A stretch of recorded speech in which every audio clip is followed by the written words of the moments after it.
Hi, everyone, and thank you for coming to today's webinar. Now, today we have a special presenter with us, Brad Herzlich. Brad's been in the industry for nearly a decade, and he's held a variety of positions from his current position at Gladson, which is a creative director, to more of the manufacturing side, where he's been a director at companies like Hertling Trousers and New England Shirt Company. Now, today's session, we're going to take a deep dive into kind of a fabric 101, how fabrics are constructed, what are some of the best fabrics to put your clients in, and we also are going to have a featured sneak peek at some of Gladson's best fabrics for this spring and summer season. So without further ado, here's Brad. Great. Thanks, Alexa. Thank you all for coming here and for having me and giving me an excuse to get dressed today. I'm working from my living room, so it could be pajamas, it could be a suit. Every day mixes it up. I'm excited to talk today a little bit about fabric, glass, and actually I'm going to throw up a couple of visual references as we go.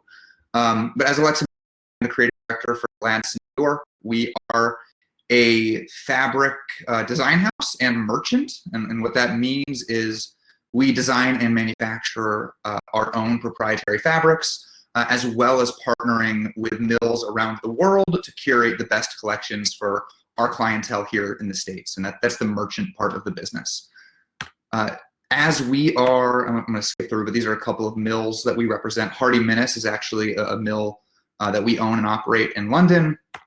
And we are the sole distributor of Italian mills such as Carlo Barbera and Vitale Barberis Canonico for the North American market. And now we're going to jump into some fabric. So as we are the last stopping point where the raw material hits before it gets into your hands, I thought it'd be appropriate to kind of pull back the curtain and expose what that supply chain looks like, both from an academic perspective, and largely focusing on some of the properties and qualities of wool that are going to help you best choose the cloth for your garments and your clientele, as well as talking about some tools for understanding seasonality and wearability and performance. One of the first things I like to talk about is just understanding why we use the materials we use. You might get younger, more active lifestyle clientele who are used to Under Armour and Lululemon, and they're asking about performance cloth. And I always like to go back to the basics that wool is the ultimate natural performance cloth. It's moisture wicking, it's breathable, it'll keep you hot, it'll keep you warm in the cold, it'll keep you cool in the warm. And a couple of the reasons that it does this, and one of the really miraculous things about wool, is that it can absorb up to 30 to 40% of its own weight in moisture. What that's going to do is when it's a hot, sweaty, humid day, it's going to pull that moisture away from your body into the actual material of the garment. And when it's dry, it's actually going to help regulate the moisture in your skin and keep you healthy. So it has some more benefits other than just being naturally occurring.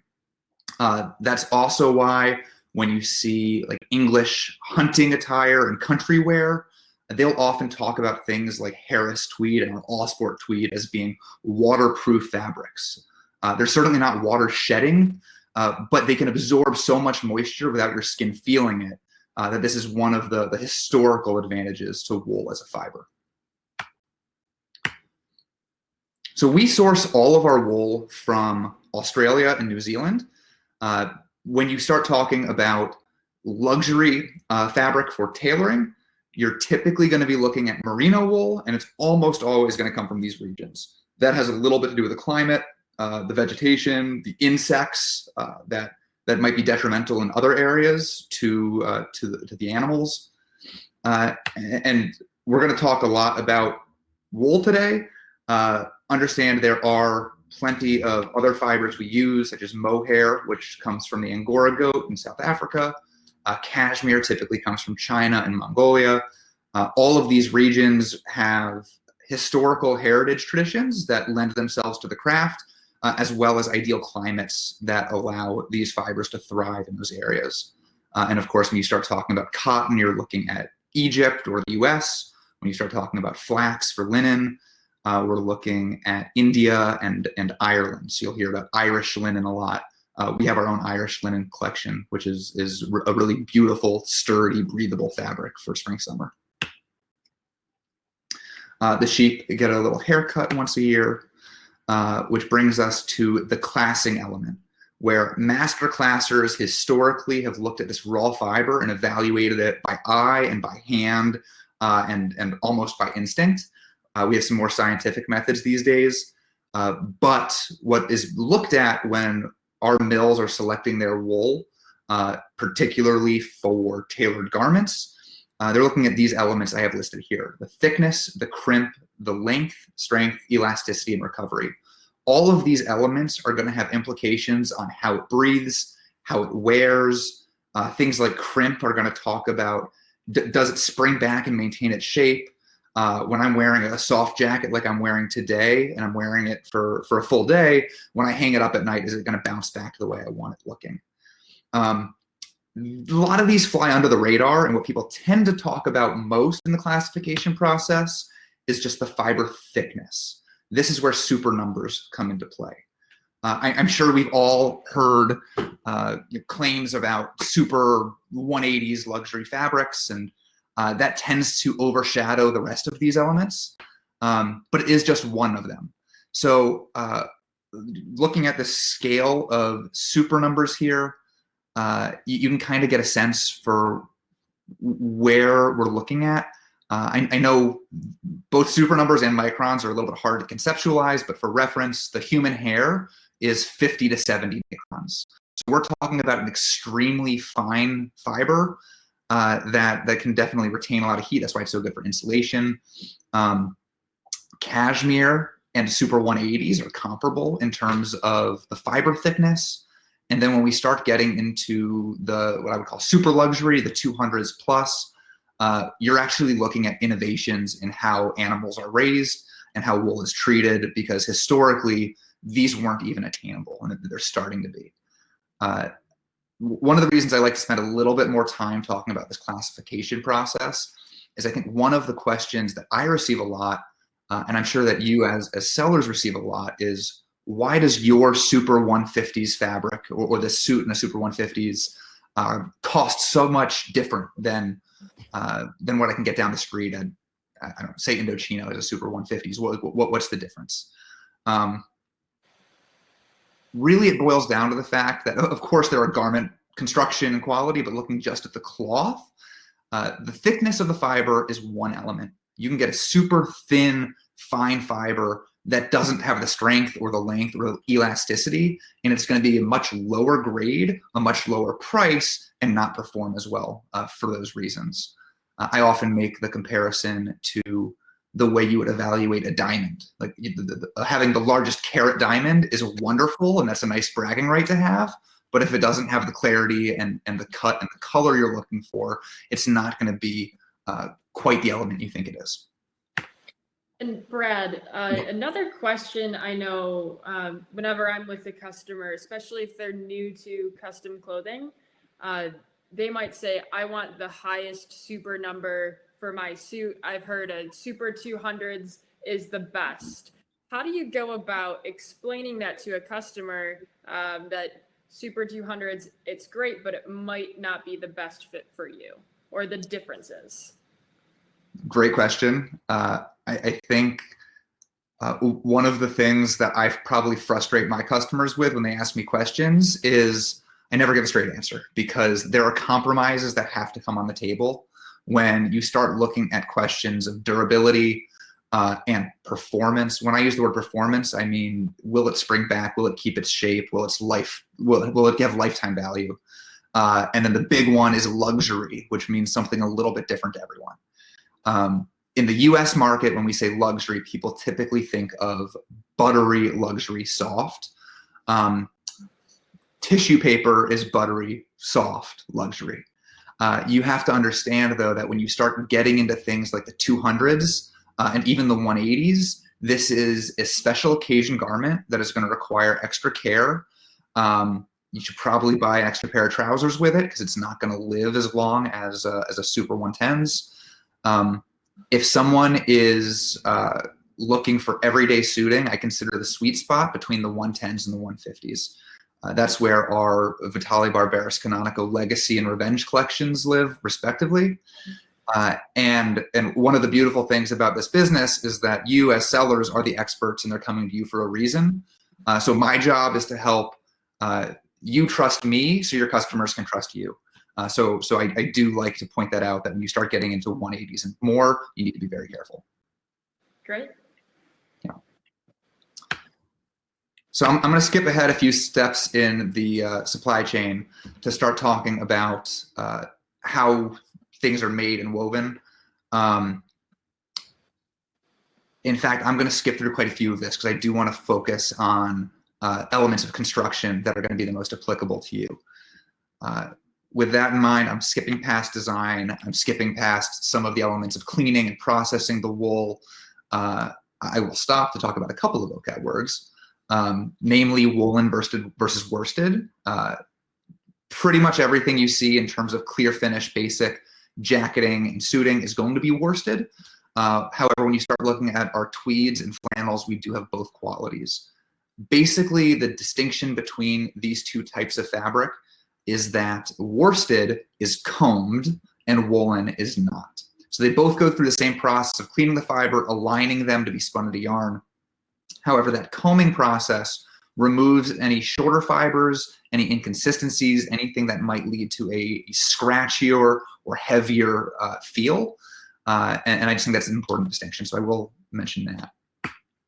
So the handle on the finished fabric, from a worsted to a woolen, the woolen will be like a tweed. You're going to feel that. The worsted could have a more buttery texture to it. Is that correct? Thank you. Yes, exactly.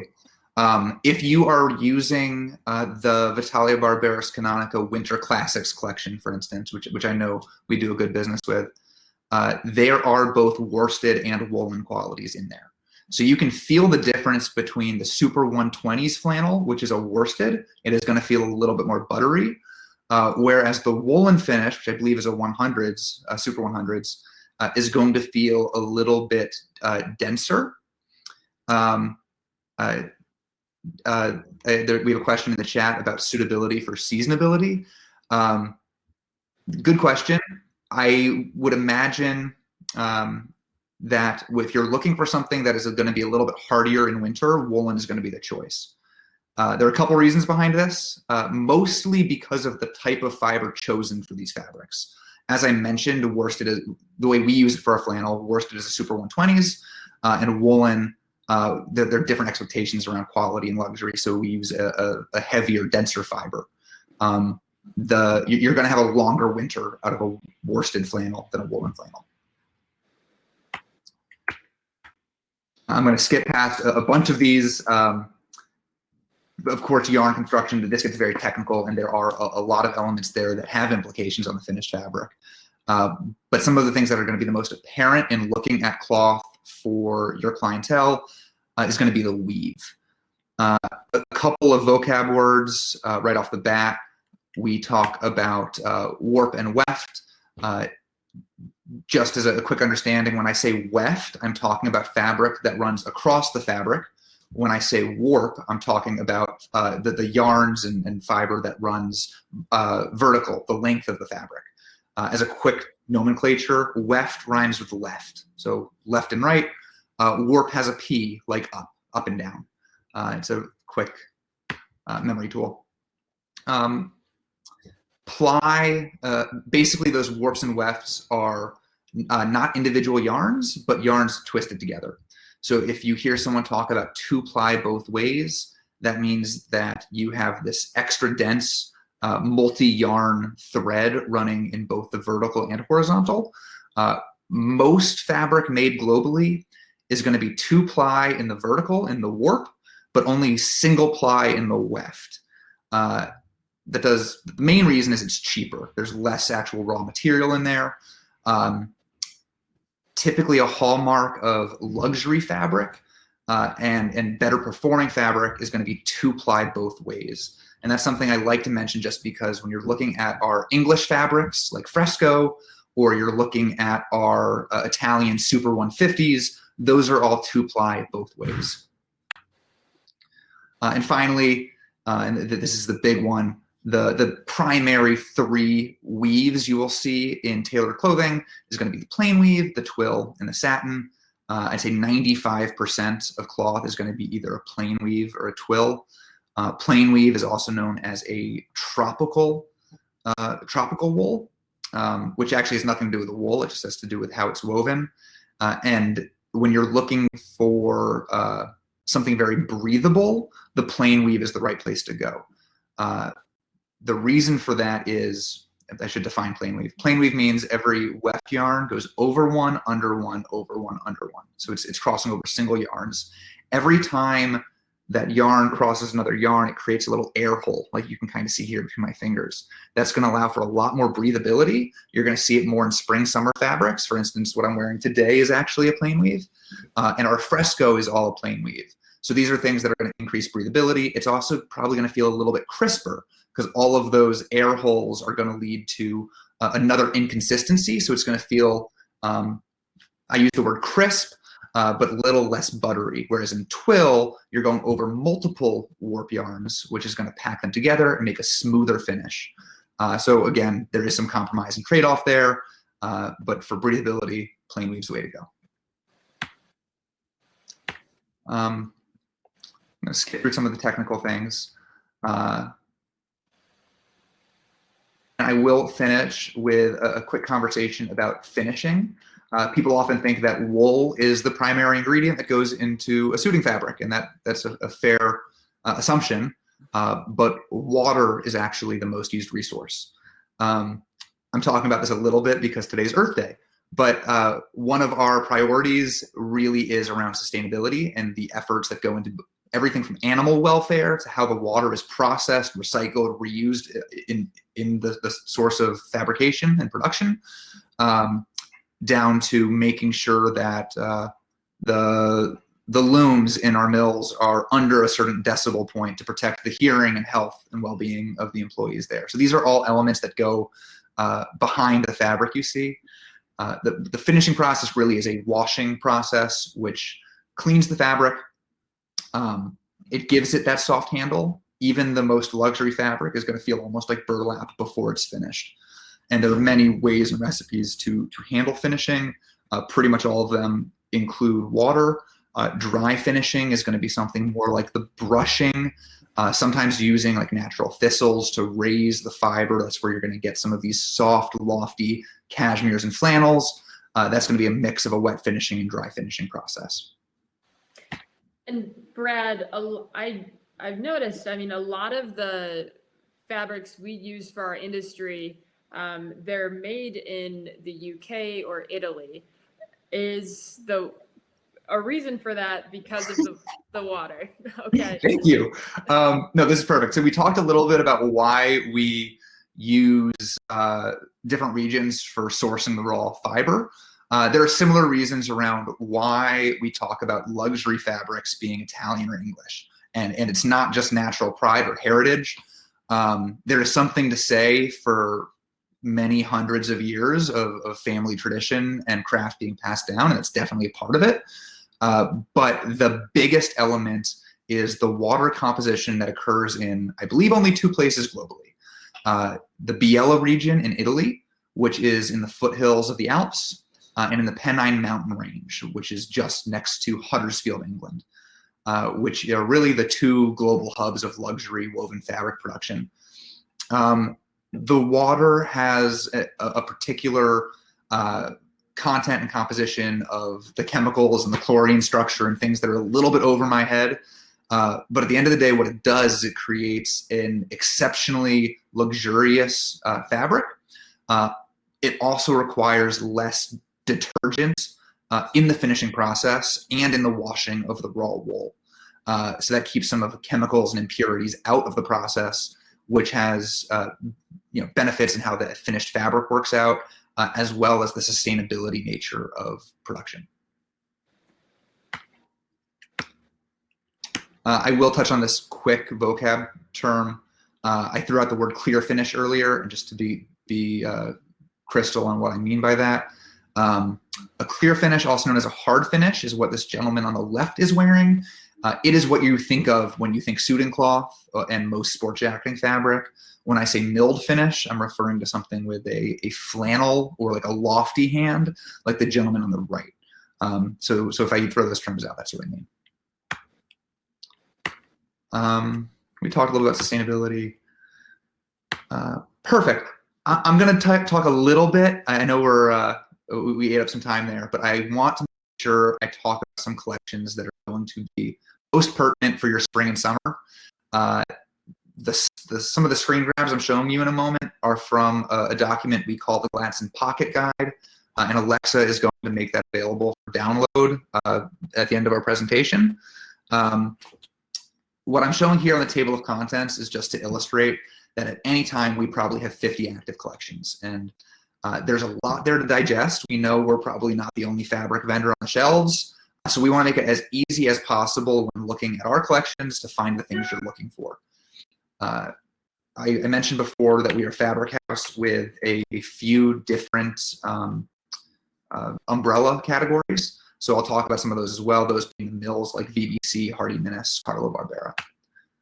And when you do have when you have the pocket guide in front of you, a lot of things I'm throwing at you will be too much to memorize, so we make it pretty easy right here that we break down by fabric collection, the usability. So is this a suit? Are these trousers? Is it appropriate for multiple seasons?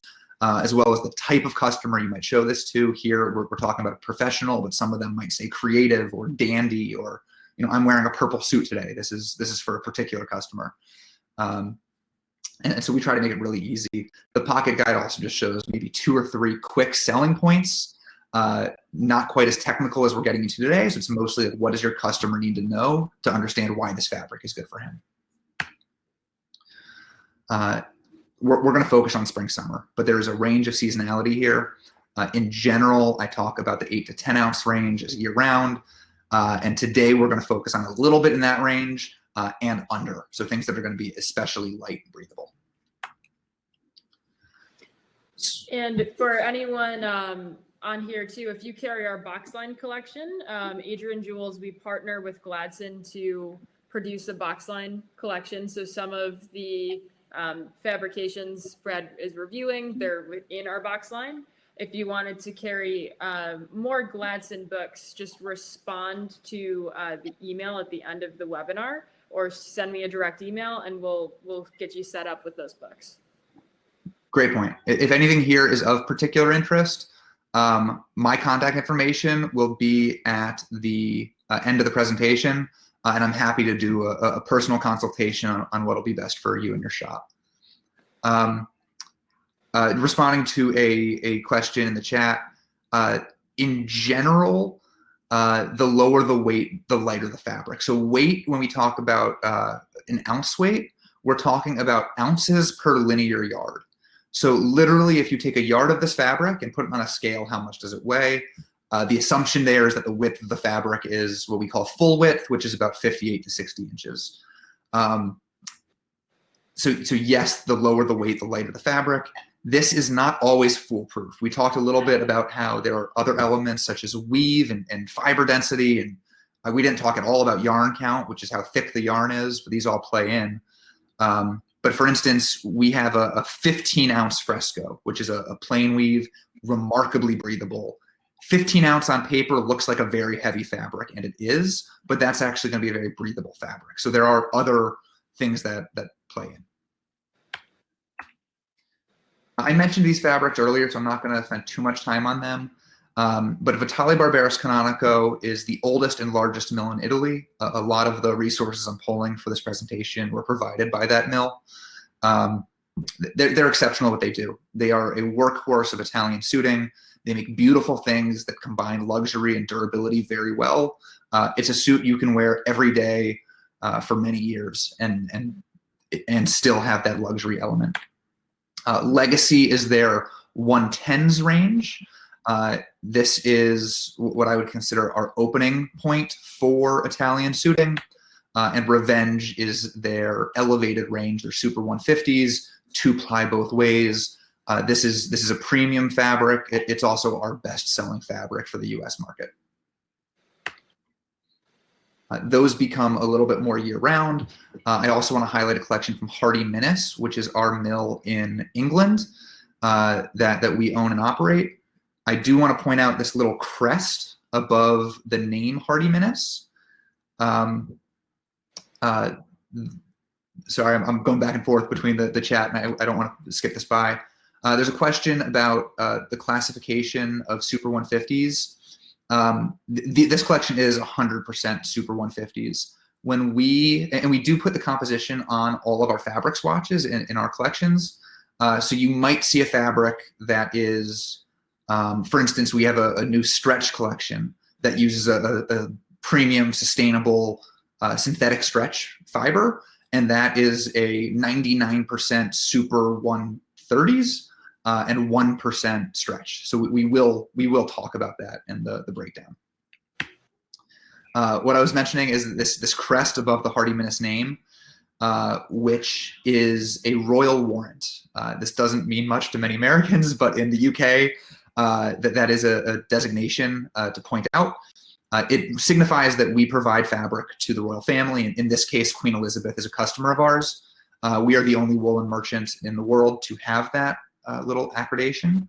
And I like to point it out just because we are an English fabric house under the name Hardy Minnis, and the fabric I'm about to talk about is really emblematic of that. Fresco is our best-selling fabric range in Europe. It is a mainstay on Savile Row. It has been patented since 1907, so we've been doing this for a while. And it's one of these things like Kleenex. It's a brand name that's going to become generic. And you'll probably hear other fabric vendors talk about their Fresco fabrics. Understand that this is the Fresco fabric. Fresco is a high twist performance suiting. What that means is in all those elements I was talking about before of how the warp and weft are applied together, how the yarn is made. All of these steps are done to create extra spring in this fabric. So no matter what you do to it, and I like to make a show of taking a 1/4 yard of fabric and twisting it up as tight as I can, and then releasing it and watching the customer's eyes get wide, seeing that there are no wrinkles left. So it becomes very breathable, very wrinkle resistant. When I'm traveling, I wear these trousers every day because I can sit on a train or a plane for 6 hours, get up and go to a meeting and look like they were just pressed. So anything for breathability and travel and wrinkle resistancy, Fresco is the right way to go. We have this in 4 or 5 qualities, everything from that 15 ounce I mentioned, which I do not recommend. It's very heavy, a little bit rough to the touch, to a Fresco light, which I think I would define more as crisp than rough. So it doesn't have any sort of abrasion to the hand. It just has a bit of a springiness to the handle on it. And I will talk briefly about Carlo Barbera. I'm actually wearing a Carlo Barbera fabric today. This is a fabric house also in the Biella, Italy region, just like Vitale Barberis Canonico. We've represented them globally for a couple of years now. They are known for very artisanal, small batch, color-oriented fabrications. So it is a little bit more fashion forward than something like VBC. One of the nice prestige elements of this mill is about 10 years ago, a luxury fashion house called Kiton, which is the pinnacle of expensive and Italian tailoring. They were looking for a mill that would best represent their attention to detail and quality and design. And this was the mill they settled on, and they purchased this mill. So this for anyone who follows luxury menswear, understanding that we have very rare access to the same textile designers, the same mill, the same fashion house that designs for that fashion house is again a nice onboarding selling point. And for anyone with the Adrian Jules Boxline collection that we work with Gladson on, any of the gold or tan books, that is Carlo Barbera. Thank you. Yes. Carlo, so I went over most of this, but I do like showing a couple of pictures just so you can see the color. I think that we have some collections at Gladson that focus on the seasonal colors, whether they're a little bit brighter, a little bit dustier. What I think Carlo Barbera does well is doing really nuanced color. So when you look at so this red fabric on the right, and just the ground, which looks like a red, if you were to get close to that cloth, you'd see that that solid red is probably made up of 4 or 5 different colors of yarn twisted together. So it gets a lot more intrigue and interest. Even as you get closer to the fabric, more depth comes out of it. Even in a remarkably lightweight spring summer fabric, you're going to have visual intensity and depth that you're not going to find in many other places. They also specialize with their luxury blends. So this gentleman in the top center is wearing a wool, silk, and linen, which is beautiful for sport jacketing. I've seen people do wool, silk, and linen for a full suit. And maybe I should have mentioned this earlier, but when you're evaluating the usability of a fabric, meaning can this be trousers, can this be a full suit, or is this a sport jacket? First off, you always can contact me and I'm happy to help. But in general, if it is 100% wool in that clear finish we talked about, it is appropriate for full suiting, with very, very few exceptions. When you get to something like a wool, silk, and linen, the tighter the weave, the safer you are. When you start looking at like a hop sack or something looser, maybe ask Alexa or myself how we feel about that as trousers. And we're happy to help. And then finally, I'm going to talk about some of the collections that bear the Gladson name. So we've talked a little bit about the mills we represent under names other than Gladson. The Gladson name is kind of our catch-all umbrella for other things we've curated and pulled together and put out there in the market. So these might be names you're familiar with, such as Portofino, which is our typical spring-summer sport jacketing collection. Maybe we can do this again in 6 months and I'll talk winter, which would be Snowflake. This is where we pull together things that are, I'll call them current, but they're on trend. This collection will run for a shorter period of time, so maybe 3 seasons. So you'll get 1 spring, a winter, and then the next spring of usability before we issue a new collection. I think I have a layout here. Yeah, so we have a layout kind of to understand the breadth and depth of color we try to offer for our seasonal sport jacketing collections. The far right, you'll see are these like slubby, rustic hop sacks, which have done very well as a soft jacket, more of a casual approach, which has in the last year has been a really strong component for us, being able to cater to new forms of tailoring. The 2 panels right next to it, which would be panel 4 and 5 from the left, that is a Super 130s 100% wool.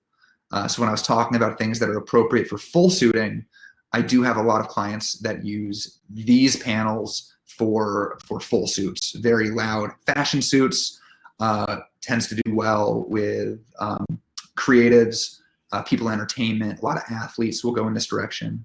And then there are some other different luxury blends and compositions on the left here. The other highlight collection, which has in the past few years really done very strongly for us, is bamboo. Bamboo is derived from the bamboo plant. It is 100% bamboo, which again, from a sustainability and Earth Day aspect, is a naturally occurring and easily replenishable fiber. For a certain clientele, the selling point is that it is also vegan. There are no animal products involved in creating this fabric. Benedict Cumberbatch is a noted vegan, and he's an outspoken activist. And you can see on the bottom here, he is wearing our white bamboo as a white tie look at the Met Gala a couple of years back. We designed this collection mostly as sport jacketing, things that have a little bit of luster, like a sheen, almost like a silk. It performs more like a wool, and fortunately enough, it actually feels like cashmere. It is a remarkably soft, luxurious feeling fabric. And just in the past year, maybe year and a half, more tailors have been gravitating toward this as a formal wear look. Similar to how you might approach velvet for a fall, winter lounge jacket, dinner jacket. Bamboo has kind of filled that void for spring, summer. And you can see here this gentleman wearing our like rose pink bamboo as that shawl lapel dinner jacket. And Rick is asking the golden question in the chat, which is, can you do pants out of bamboo? This is honestly, in terms of a specific fabric question, this is probably my number one. I always advise to treat a pair of bamboo trousers the way you would treat a Super 180s, Super 200s trousers, meaning it is not an everyday pant. You can do it. It is a special occasion garment. I have tailors who swear by it as a full suiting look and absolutely love it. I do have some concerns that if this is something people are going to be wearing every week, I don't believe it's going to, actually I know for a fact, it's not going to hold up as well as like a 2-ply both ways Revenge. So again, special occasion, absolutely go for it. Just make sure your customer understands that these are not his new Levi's denim jeans that he can wear every day. We've actually had, because we've been releasing casual wear collections with drawstring trousers, cargo. We've had a few cargo trousers out of bamboo come through, and that's a cool look. And is what Brad said, as long as your client's not wearing these every day or every week, but if it's once or twice a month, I would imagine that it's going to hold up pretty well. Yeah, and that's the case what we've seen anecdotally, especially since you're mentioning some more casual looks. I think it's definitely appropriate for that. One of the things when you think about dress trousers, you're looking for it to hold its shape, hold its crease, drape a certain way, and bamboo does not play nice with some of those expectations. Anything that is to be worn a little bit looser and you're not worried about structure quite as much, then it's an appropriate fabric. And here you can see some of the range, everything from these really intense jewel tones to very dusty, almost pastels, as well as some like fashion plaids, window panes, Glen plaids. How are we doing on time? I'm gonna bring us to a bit of a conclusion. I mentioned this already earlier, but some stretch fabrics that we've recently introduced, as well as a highlight on some of the athletes. This is all Patrick Mahomes. So just one athlete who has leaned in heavily to this collection this year. But we have primarily wool stretch, primarily cotton stretch, and then some of these like hop sack meshes with some stretch. I'd be remiss to not mention our linings collections, which have been a nice little personalization point. If we don't have a lining that meets your need, we can do custom printed linings. So we have a mill that we work with in Italy that weaves 100% silk linings suitable for printing. Here is Tua at the draft representing his grandparents in his draft day suit. And there's a bit more of a turnaround on these because they're custom made, but we can accommodate. They're great for weddings and events. And finally, a couple of resources and tools. We do try to share on Instagram the way our clients are using our fabric to give you some ideas and inspiration around how this cloth might be used. Our website is always a resource for imagery and inspiration, as well as having digital representations of our collections. So here you see bamboo and flash.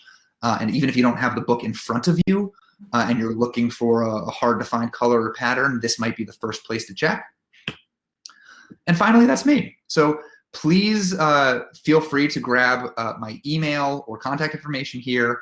If you are not a Gladson customer, or if you think we might be able to provide you something maybe outside of the box line you're already carrying, please don't hesitate to reach out.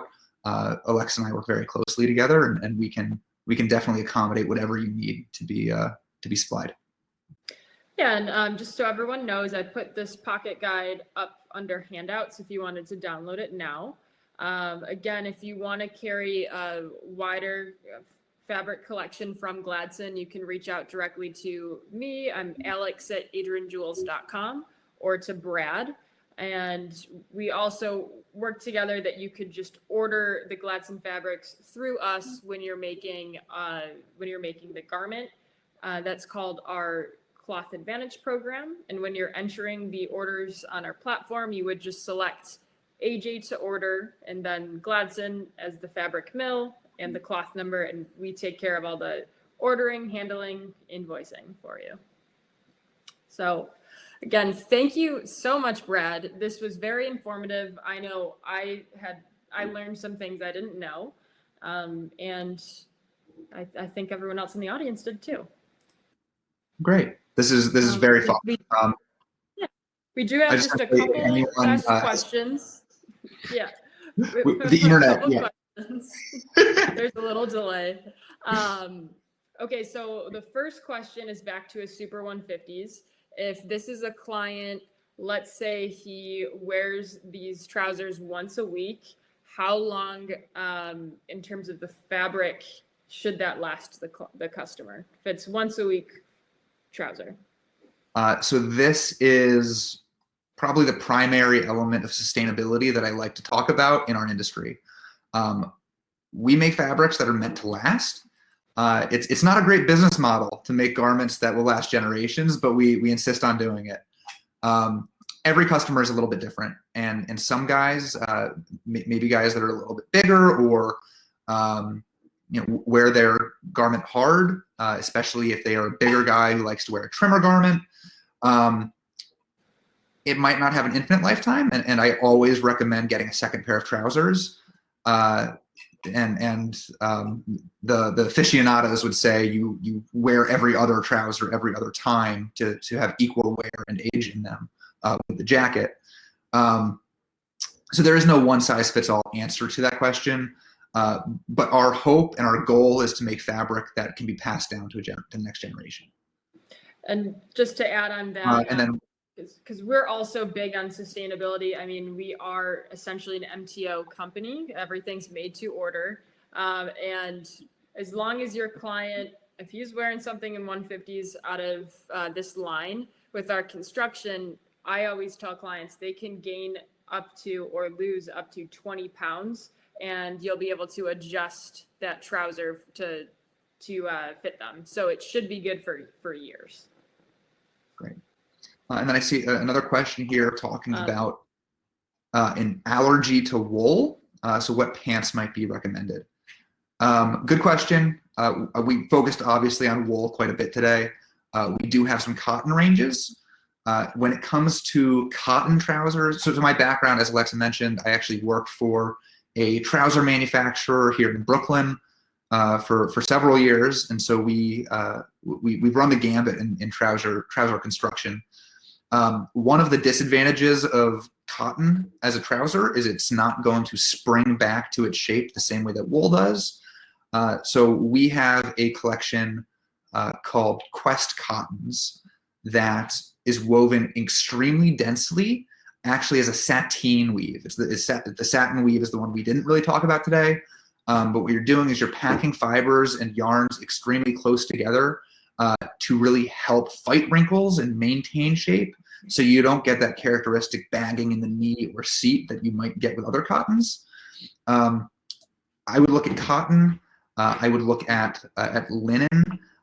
In terms of performing like wool, and I know some of us consider this a bit of a dirty word, but there are some very nice polyester fabrics out there, or polyviscose fabrics.